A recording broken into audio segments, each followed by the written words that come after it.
दोस्तों अब बारी है जीएसटी के अंदर ई वे बिल क्या होता है इसको जानने की। जी हाँ, जीएसटी की इनवाइस तो हमने बना ली, लेकिन कुछ चीज़ें जो कि अभी और थ्योरी हमें समझना है इसमें। ई वे बिल का फुल फॉर्म होता है इलेक्ट्रॉनिक वे बिल। अब ये क्यों बनाया जाता है, कब बनाया जाता है, कौन बनाता है, ये सारी चीज़ें डिटेल में जानने वाले हैं। सबसे पहले ये जान लीजिए कि ये कंपलसरी कब रहता है, जब आप 50,000 से ज़्यादा, ध्यान से सुनिएगा, 50,000 से ज़्यादा मैं बोल रहा हूँ, 50,000 से ज़्यादा माल की सप्लाई या माल को रिसीव करते हो, यानी कि गुड्स को आप ट्रांसपोर्ट भी कर रहे हो या बेच रहे हो, सेल कर रहे हो, या फिर रिसीव कर रहे हो गुड्स को 50,000 से ज़्यादा है, मतलब आपकी जो इनवाइस वैल्यू है वो 50,000 से ज़्यादा है। याद रखिए, इनवाइस वैल्यू 50,000 से ज़्यादा है यहाँ पे। तो यहाँ पे आपका जो ई वे बिल है वो बनाना आपके लिए कंपलसरी होता है, अनिवार्य होता है। लेकिन वो इंटरस्टेट ट्रांजेक्शन है या इंटरस्टेट ट्रांजेक्शन, कोई भी ट्रांजेक्शन से, तो आपको ई वे बिल यहाँ पे कंपलसरी बनाना होता है। और ई वे बिल आपके ट्रांसपोर्टर के साथ देना होता है, मतलब आपका जो ट्रांसपोर्ट ट्रक वगैरह है उसके साथ ई वे बिल कंपलसरी होता है, मतलब बनाना या देना होता है। सो आपको ये तो पता चला। कुछ चीज़ें और भी है ई वे बिल के साथ जो आपको जाननी है।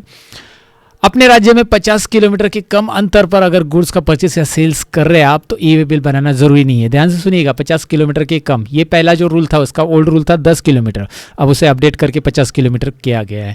और ये टाइम टू टाइम चेंज होते रहते हैं रूल्स में, आपको ये अपडेट रहना ज़रूरी है। तो फिलहाल 50 किलोमीटर के कम अंतर पर ई वे बिल परचेस या मतलब परचेस करो, सेल करो या ट्रांसपोर्ट करो। ध्यान से सुनो, परचेस, सेल या ट्रांसपोर्ट मतलब एक गोडाउन से दूसरे गोडाउन में आप अपने गुड्स लेके भी जा रहे हो तो भी ई वे बिल ज़रूरी होता है, अगर 50 किलोमीटर से ज़्यादा डिस्टेंस पे वो है। और 50,000 रुपये इनवाइस भी याद रखो, 50,000 रुपये से ज़्यादा का इनवाइस है, ओके, इनवाइस वैल्यू है तो।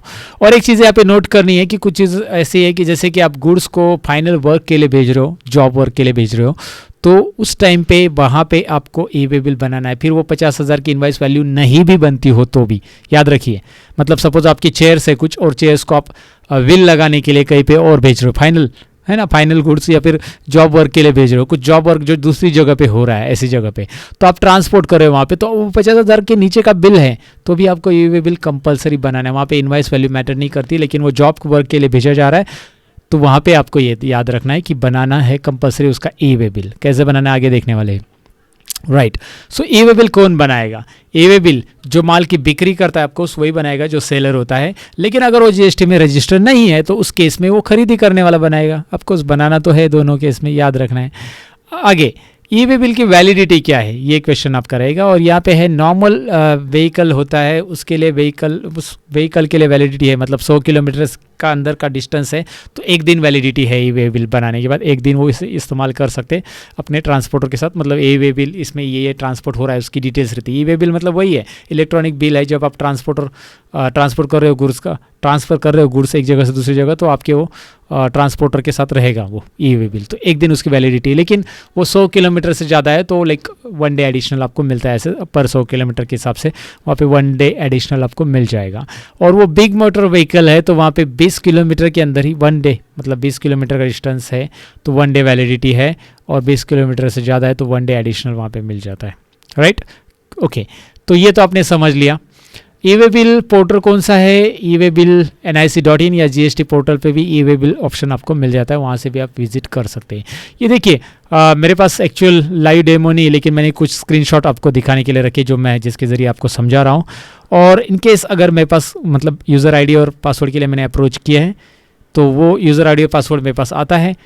लॉगिन का लाइव डेमो मैं आपको दिखाऊंगा कैसे करना है, लेकिन फिलहाल के लिए आप इसे समझ लो, ये कोई डिफ़िकल्ट नहीं, मैं इसमें स्क्रीनशॉट के जरिए आपको अच्छे से समझा रहा हूँ कि आप जब पोर्टल पे जाएंगे तो ई वे बिल सिस्टम लॉगिन रहेगा। लॉगिन में यूज़र आईडी पासवर्ड डालना है और ये कैप्चा कोड वगैरह डाल के आपको लॉगिन करना है।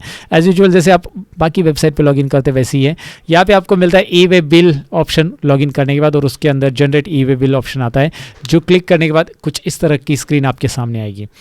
यहाँ पे ये मिडल वाला रो आपको देखना है जो मैं हाईलाइट कर रहा हूँ, और उसमें आप अगर ध्यान से देखोगे तो मैं आपको फोकस करके दिखा देता हूँ। यहाँ पे ऑप्शन आ रहा है आउटवर्ड और इनवर्ड, यानी कि आप गुड्स को सेल कर रहे हो तो आप आउटवर्ड चेक करो और आपका यहाँ पे जीएसटी नंबर एंटर करो। जीएसटी नंबर एंटर करना है, बाकी सारी डिटेल्स ऑटोमेटिकली आपके एड्रेस की वगैरह आ जाएगी, जो कि मैंने एक स्क्रीनशॉट में मैंने आपको बता दी, दिखा दे रहा है यहाँ पे, मैंने स्क्रीनशॉट लिया है।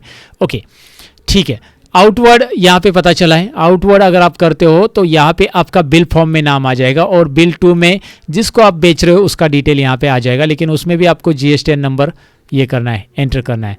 ओके, तो GSTN नंबर यहाँ पे नहीं है, वो रजिस्टर नहीं है, तो उस केस में आप यहाँ पे URB टाइप करो, अनरजिस्टर। ओके, तो वो टाइप करने के बाद चलेगा वहाँ पे, क्योंकि अनरजिस्टर है। तो ठीक है, आपने ये जान लिया आउटवर्ड। और इनवर्ड अगर आप क्लिक करते हो यहाँ पे, तो ऑटोमेटिकली क्या होगा, ये बिल फॉर्म में यहाँ पे उस पार्टी का एड्रेस यहाँ पे बिल फॉर्म में आपको टाइप करना होगा। यहाँ पे टाइप ब्लैंक हो जाएगा और यहाँ पे आपका एड्रेस आ जाएगा ऑटोमेटिकली, क्योंकि आप परचेस कर रहे हो ना गुड्स को, तो आपको आपका डिटेल यहाँ पे आएगा और पार्टी का डिटेल बिल फॉर्म में पार्टी का डिटेल यहाँ पे भरना होगा। इनवर्ड करते हो तो आप GSTN उस केस में बना रहे हो, क्योंकि पार्टी रजिस्टर नहीं है, URP मतलब अनरजिस्टर्ड पर्सन है ना, URP सॉरी अनरजिस्टर्ड पर्सन। यहाँ पे URP टाइप करना के लिए मैंने बोला था, यहाँ पे URP टाइप करोगे आप और इनवर्ड में क्लिक करोगे, याद रखिए। तो अनरजिस्टर्ड पार्टी, तो आप उस केस में परचेस के टाइम पे आपने खरीद लिया है तो आप वो बना रहे हो, तो आप दोनों टाइप मतलब आप सप्लाई कर रहे हो गुड्स का, या फिर आप गुड्स को रिसीव कर रहे हो। इनवर्ड है मतलब रिसीव करो, सप्लाई कर रहे हो मतलब सेल कर रहे हो, आउटवर्ड कर रहे हो, तो उस केस में आप बना सकते हैं। यहाँ पे वो दिखाई दे रहा है, आप सप्लाई कर रहे हो, अपने आउटवर्ड चेक किया, आप सप्लाई कर रहे हो, एक्सपोर्ट कर रहे हो, जॉब वर्क के लिए कर रहे हो, ये सारी चीज़ें यहाँ पे दी है, वो आप यहाँ से सिलेक्ट कर सकते हैं। लाइन सेल्स है, लाइन सेल्स मतलब पता है ना, जैसे आप डिलीवरी करते जा रहे हो एक एक शॉप में, आपको कभी कभी ऐसा होता है कि आपको एक साथ ट्रक में माल भर दिया और अभी आपको अलग अलग दुकान में पहुँचाना है, तो लाइन सेल्स के लिए आप जनरेट कर रहे हो। फॉर ओन यूज़ के लिए आप ट्रांसफ़र कर रहे हैं इधर से उधर। और या फिर रिसिपियंट्स नॉट नोन, कभी कोई केस में ऐसा रहता है कि जिसको डिलीवर करना है मार्केट लेके जा रहे हो, लेकिन जो खरीदने वाला है वो कोने पता नहीं है, तो ट्रक भर के मार्केट लेके जा रहे हो ऐसा, तो उस टाइम पे ये सारी चीज़ें होती है, आप ये कर सकते हो। तो चलिए ये चीज़ें मैंने आपको यहाँ पे समझा दी। अब यहाँ पे आपको क्या करना है, GSTN नंबर एंटर करना है आपका, और एंटर करने के बाद आपकी सारी डिटेल्स यहाँ पे आ जाएगी। नेक्स्ट स्क्रीनशॉट में क्या मैं आपको दिखाना चाहूँगा, यहाँ पे आपकी ऊपर डिटेल्स, यहाँ पे बिल 2 डायरेक्टली आ गया, तो बिल 2 में आपको GSTN नंबर यहाँ पे एंटर करना पड़ेगा। आपका डिटेल तो वहाँ पे आ गया बिल फॉर्म में। अब बिल 2 में क्या होगा, GSTN नंबर एंटर करो, उस पार्टी की डिटेल्स यहाँ पे आ जाएगी, पूरी की पूरी डिटेल्स GSTN। अगर नहीं है तो URP टाइप करो, अनरजिस्टर्ड पर्सन यहाँ पे। ओके, ये ऑनलाइन पोर्टल में आपको मिल जाएगा ऐसा, डायरेक्टली GSTN नंबर टाइप करने के बाद बाकी की डिटेल्स मिल जाती है, बाकी कुछ ज़्यादा सोचने की ज़रूरत नहीं।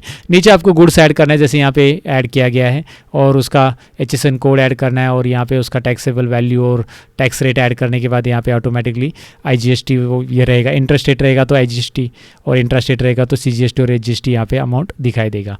तो ये अमाउंट यहाँ पे आ चुका है एग्जाम्पल के लिए, और प्लस करके और भी गुड्स आप ऐड कर सकते हैं। तो ये एक डिटेल है जो कि आपको पहले भरनी है। पार्ट ए की डिटेल है ऊपर। पार्ट ए में क्या आता है कि बिल फॉर्म, बिल 2 और प्रोडक्ट की डिटेल्स आ जाती है पार्ट ए में। और पार्ट बी के स्क्रीनशॉट में मैं आपको दिखाता हूँ। यहाँ पे देखिए, पहले GSTN नंबर रहता है और ये बाकी की डिटेल्स तो आपको पता है आती है, क्या क्या भरनी है आपने देख लिया। पार्ट बी में क्या रहता है, आपको व्हीकल नंबर कंपलसरी रहता है। अगर व्हीकल नंबर नहीं है तो आपको ट्रांसपोर्टर आईडी आपको डालना पड़ेगा। ट्रांसपोर्टर आईडी डालने के बाद ये यहाँ पे ई-वे बिल जनरेट के लिए आप जा सकते हैं, या फिर व्हीकल नंबर डालने के बाद। तो ये पार्ट बी की डिटेल्स है जो कि ट्रांसपोर्टर आईडी डालने के बाद एंटर करेंगे तो ऑटोमेटिक बाकी चीज़ें आएगी। और फिर वो ट्रांसपोर्टर को आप वो ये भी ई-वे बिल का जो भी नंबर दोगे वो वहाँ पर ई व्हीकल नंबर डाल सकता है, ऐसा है। राइट तो ये चीज़ें होती है ई-वे बिल पोर्टल पे। ये आपको मैंने स्क्रीनशॉट में दिखाई है। हम टैली के अंदर ई-वे बिल कैसे जनरेट कर सकते हैं वो भी मैं आपको दिखाऊंगा, क्योंकि टैली के अंदर ई-वे बिल बना के जेसन फाइल उसकी अपलोड की जा सकती है। याद रखिए, टैली के अंदर ई-वे बिल बना के उसका जेसन फाइल जनरेट होता है और वो डायरेक्टली पोर्टल पे अपलोड किया जा सकता है। तो वो मैं आपको नेक्स्ट पार्ट में दिखाऊंगा। ये मैंने बताया स्क्रीनशॉट के जरिए कि ई-वे बिल पहले हमने जान लिया ई-वे बिल होता क्या है, कैसे जनरेट किया जाता है, और ई-वे बिल प्रिंट करके आपको वापस ज़रूरी है जब भी आप गुड्स का ट्रांसफ़र कर रहे हो, परचेस कर रहे हो या सेल्स कर रहे हो, जो भी है। इन केस में जो भी आपकी सप्लायर है उसने नहीं बनाया तो आपको बनाना ज़रूरी है, ये याद रखना है। Okay, so that's it. अब हम नेक्स्ट पार्ट में मिलते हैं जिसमें हम टैली के अंदर ई-वे बिल कैसे जनरेट होता है और उसका जेसन फाइल कैसे डाउनलोड होता है। Thank you very much, bye bye.